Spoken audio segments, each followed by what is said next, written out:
Good morning Varinder. अच्छी खबर हो या खराब, आज तो खैर बाजार ज्यादातर नेगेटिव रिएक्शन दे रहा है, बट फिर भी इतनी लंबी लिस्ट में कोई अच्छे नंबर्स दिखे आपको? Good morning to you and everyone. You know अच्छे नतीजे कम थे और खराब ज्यादा थे, और ये नॉर्मली होता ही है जब आपको क्लास का 2-3 दिन हो रिजल्ट्स के। और कुछ जो नंबर्स अच्छे हैं, आई थिंक वो मार्केट को एंटीसिपेशन था, अच्छे हैं, इसलिए स्टॉक्स ऑलरेडी भाग चुके थे। एबीबी इंडिया की बात करूं या औरोबिंदो फार्मा की बात करूं या ग्लेनमार्क की बात करूं, आई थिंक ये तीनों नंबर्स मार्केट को एंटीसिपेटेड थे, अच्छे होंगे। But again ABB trades at some 80-90 times TTM earnings multiple. Aurobindo Pharma ठीक है, इतना महंगा स्टॉक नहीं है, बट उसमें और इश्यूज हैं। और Glenmark again has been a stock which has done very very well in the last 6 months. So मैं नंबर्स अच्छे आए थे सारे के सारे, बट स्टॉक्स भागे हुए थे। एक नंबर अगेन मैं जो बायस्ड है और डिस्क्लोजर है that we own the stock and we advise this to our clients. और जो मुझे बहुत अच्छा लगा, जहां वैल्यूएशन भी बहुत चीप है, वो है टेक्नोक्राफ्ट इंडस्ट्रीज। आई थिंक जो उसका स्कैफोल्डिंग बिजनेस है वो क्लियरली बहुत बहुत अच्छा कर रहा है। और अभी भी दीपांशु अगर ये 10-12 टाइम पे ट्रेड करता है टीटीएम बेसिस पे, तो कोई भी महंगा स्टॉक नहीं है किसी भी तरीके से। इसका EBITDA 130 करोड़ आया, जो 88 करोड़ था लास्ट क्वार्टर, 108 करोड़ था वाई ऑन वाई। मार्जिन 23% आए compare to 20% Y, 18% quarter on quarter. Profit अभी ऑलमोस्ट 90 करोड़ करने लगा है। सो इट्स अ कंपनी जो आपको 350 से 400 करोड़ प्रॉफिट इस साल देने की उम्मीद है, और स्टॉक 12-13 टाइम पे ट्रेड करता है। तो scaffolding business clearly went through the roof. 30% growth quarter on quarter, 20% growth Y on Y. EBIT margin जो 16% होते थे 28% चली गए हैं। और action construction equipment again stock भागा हुआ है, महंगा है, but I think on that base business they are doing very well. अगर आप सेल्स भी देखो तो 31% ऊपर थी वाई एंड वाई। एबिटा देखें तो ऑलमोस्ट डबल हो चुका था, और मार्जिन 13% के आसपास है। और एक जो सरप्राइजिंगली अच्छा नंबर दिखा, जिसको आई थिंक ट्रैक करना चाहिए, पढ़ना चाहिए ज्यादा हमें भी, वो है electronics mart India. I think जिस तरीके से ये कंजम्पशन पैटर्न्स हो रहे हैं, चाहे वो साउथ मार्केट में आरएसी बिजनेस है, मोबाइल फोन्स है, उसमें उन्होंने बहुत अच्छा किया है कि थोड़ा अनसीजनल रेंज था साउथ में, बट फिर भी 30% ग्रोथ उन्होंने आरएसी बिजनेस में किया, और मोबाइल फोन्स में 48% ग्रोथ किया। वो काबिल तारीफ। ओके, तो ये है आपके लिए कुछ अच्छे नंबर्स, सिलेक्ट नंबर्स जहाँ पर परफॉर्मेंस अच्छी एक्सपेक्टेड भी थी और कंपनीज ने डिलीवर भी किया। इन लाइन या न्यूट्रल परफॉर्मेंस कौन सी कंपनीज की रही है?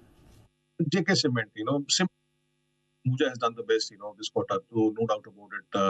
JK Cement again stock भागा हुआ stock है, and everyone was very tempted in terms की Grey Cement कैसे करेगा. Grey Cement ने 30% growth दिखाया हमें. EBITDA पटन अभी भी दीपांशु का 880 के आसपास है. ग्रोथ क्वार्टर क्वार्टर हुआ है, वाई एंड वाई टेपेड है, तो ठीक था, नंबर्स कोई तोड़ फोड़ नहीं था.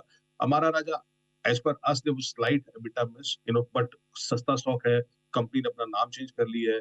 आगे जाके एक्साइड और हमारा these are the two guys, अगर आप लिथियम आयरन में एक कोई बेट लेना चाहते हो, but I think Exide will be way way ahead then हमारा Raja in the pursuit of lithium iron business going ahead. But as I said, stock सस्ता है, तो I don't know how much reaction markets will give it or not. MM Forging, Sunflag, these were the guys, again थोड़े से stocks चल गए थे last एक महीने के आसपास, बट नंबर्स इन लाइन आए सबके. सनफ्लैग हुआ, चाहे शारदा हुआ, चाहे गोदावरी हुआ, we have seen quarter on quarter dip आई है सब में. But I think people are looking कि एक साल के बाद क्या होगा इन कंपनीज में. ऑफ कोर्स लॉयड में जो सनफ्लैग का स्टेक है वो अलग ही बात है. So there is a long list, Deepanshu 300 companies के नंबर्स आए थे, so I will not get into all of them. But in more important will be to cover जहां पे मिस आई है. आरबीएनएल, फिक्स ट्रांसमिशन से सब इनलाइन नंबर्स आए थे. बीसीएल इंडस्ट्रीज का नंबर आया था, I think that would be important to talk about, because हमने मेंशन किया है वो स्टॉक.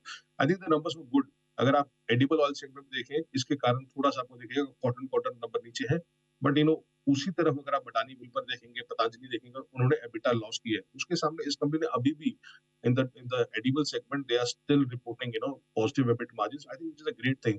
और डिस्टिलरी में they had done very very well. उनकी खड़गपुर की डिस्टिलरी चल पड़ी है, जहाँ पे 30% ग्रोथ आया था क्वार्टर क्वार्टर, और एबिट मार्जिन 16.5% हो गया 12.5% से. और इस क्वार्टर में वी आर एक्सपेक्टिंग एटलीस्ट अभी 500 से 600 केएलपीडी के नंबर्स आने चाहिए. ओके, और बीसीएल इंडस्ट्री से हम एक खास इंटरेक्शन भी करने वाले, तो रखिए इस पर भी नजर. अब जो लंबी लिस्ट है आपकी वरिंदर, वो बताइए खराब नंबर्स कौन कौन से रहे हैं? बहुत नंबर्स आज तो ठीक है ना. मैं बीएमएल, अभी क्या है ना, अभी यही हो चुका है. अब हम बोलते हैं ना मार्केट गिर रहा है, मार्केट गिर रहा है. दिस रीजन मार्केट गिर रहा है बिकॉज बहुत स्टॉक्स बहुत भाग चुके थे, बट उनके नंबर उस तरीके से आ ही नहीं रहे हैं. डिफेंस में मैंने गार्डन रीच के अलावा मेरे ख्याल में कोई भी ऐसा नंबर नहीं देखा जो मैं बोलूं यार yes it justifies the run up जो स्टॉक्स हो चुके हैं. चाहे वो बीडीएल हो, चाहे वो एचईएल हो, चाहे वो बीएमएल हो. अभी बीएमएल का स्टॉक प्राइस मूवमेंट है और जो नंबर्स आ रहे हैं वो कम्प्लीटली ऑपोजिट है. आप देखिए, बाकी मैं बोलूँगा कि आप नंबर नीचे वाला छोड़ दीजिए, बट सेल्स 14% डाउन थी वाई एंड वाई, 60% डाउन थी क्वार्टर ऑन क्वार्टर। तो एग्जीक्यूशन कहीं हुआ ही नहीं है। एबिटा लॉस किया इस कंपनी ने अगेन। यू कैन से कि बस इसको क्वार्टर ऑन क्वार्टर कंपेयर मत करो, that's fine, but again sales ही नीचे आ रही है, एग्जीक्यूशन हो ही नहीं रहा, एबिटा लॉस भी है, नेट लॉस भी है, और ये लोग अपना कोई डिटेल्ड पीपीटी हुआ या नंबर्स देते नहीं है जिससे पता चल जाए क्या हुआ। लैंडमार्क कास्ट again a stock which has run up, people love this story because of premiumisation, but इस बार अगर आप देखोगे तो न्यू व्हीकल का जो एबिटा है वो 20 करोड़ से कम होकर 11 करोड़ रह गया है। कंपनी ने बोला कि इस बार अनअवेलेबिलिटी थी जो हाई सेलिंग मॉडल्स की थी, जिसने इनको इम्पैक्ट किया, जिसके कारण सेल्स इनकी 19% नीचे है क्वार्टर क्वार्टर, और 4% नीचे है Y Y. Tega industries management has been continuously saying कि यार कि हमें फर्क ही नहीं पड़ता किस तरीके से माइनिंग साइकिल चलता है, बट इस बार 15% मार्जिन रह गया इसका। अगेन ये स्टॉक मेरे ख्याल में ऑलमोस्ट डबल हो चुका है एक साल में, 500 550 से 1000 हो चुका है, बट आई थिंक नंबर उस तरीके से नहीं आया, मार्जिन सिर्फ 15% रह गए हैं। कॉस्ट ऑफ मटेरियल इसका 30% बढ़ गया था जिसने मार्जिन को हिट किया। इवन सेल्स 30%, 32% डाउन है क्वार्टर क्वार्टर, एबिटा 62% है डाउन है quarter quarter. Surya Roshni again stock which a lot of HNIs enjoy this stock, but अगर आप इस बार देखेंगे जो पाइप सेगमेंट है, पाइप में सिर्फ सूर्य रोशनी का नहीं है, आई थिंक पाइप्स में जनरली आप देखेंगे रत्नामणि हुआ, सूर्य का हुआ, क्वार्टर क्वार्टर आपको दिख रहा है कि अभी जो एलिवेटेड मार्जिन थे वो कम हो रहे हैं। तो सूर्य के नंबर्स खराब थे इस बार। स्टील पाइप का सेगमेंट देखेंगे तो वो 200 करोड़ का जो एबिट करता था वो कमजोर होकर 60 करोड़ का रह गया, जिसके कारण उसका 12% मार्जिन कंसोलिडेटेड लेवल पे वो सिर्फ 6% रह गया।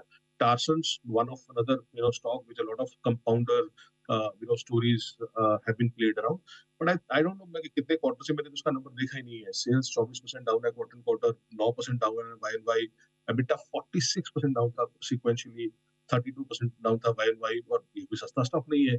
सेंटम की बात कर लीजिए, डिफेंस में जैसे मैं बीईएमएल बोल रहा था, तो सेंटम में अगेन हंगामा हुआ था कि बहुत कुछ हो जाएगा, पूरा चेंज हो रहा है इस कंपनी में, and the stock ran up 20% in the single day, but they are back to single digit margin. अभी भी 7% मार्जिन की है इन लोगों ने, 50 करोड़ के एबिटा के सामने 18 करोड़ का एबिटा आया। सेल्स 23% कमजोर थी quarter quarter. Yes, Y and Y base कम था तो आपको नंबर्स वाई एंड वाई अच्छे दिखेंगे, बट ये कोई सस्ते स्टॉक नहीं है सारे के सारे। पतंजलि फूड्स अगेन, बाबा जी बहुत चीजें बातें करते हैं, but Baba ji edible oil segment को संभाल नहीं पा रहे हैं। फूड बिजनेस स्ट्रांग है, 1000 करोड़ का एनुअलाइज्ड बिजनेस हो चुका है कम से कम वो, बट एडिबल ऑयल में तो इन्होंने एबिटा लॉस किया, जैसे, इसलिए मैं बोल रहा हूँ कि बीसीएल के नंबर्स एडिबल सेगमेंट में तो इससे बहुत अच्छे थे जिस तरीके से इन्होंने काम किया। Kennametal India, honestly we own this stock, but numbers अच्छे नहीं आ रहे हैं। और इस बार ये हुआ दीपांशु के कैपिटल गुड्स में बहुत कंपनीज के नंबर्स जो लास्ट में आ रहे हैं उनके नंबर्स अच्छे नहीं आए।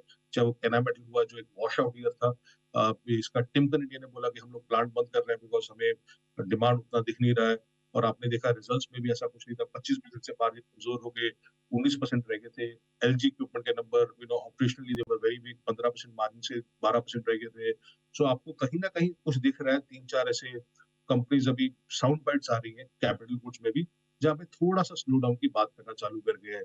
एनआरबी बेयरिंग, आई थिंक उनके नंबर्स बिलो एस्टिमेट थे। अगेन एज आई सेड, बहुत लंबी लिस्ट है दीपांशु, मेहनती organics, Galaxy surfactants, so I don't want to take a lot of your time, but जहाँ पे बहुत लोगों ने अंदाज में बाइंग कर ली थी और जहाँ नंबर नहीं आ रहे उनकी पिटाई हुई।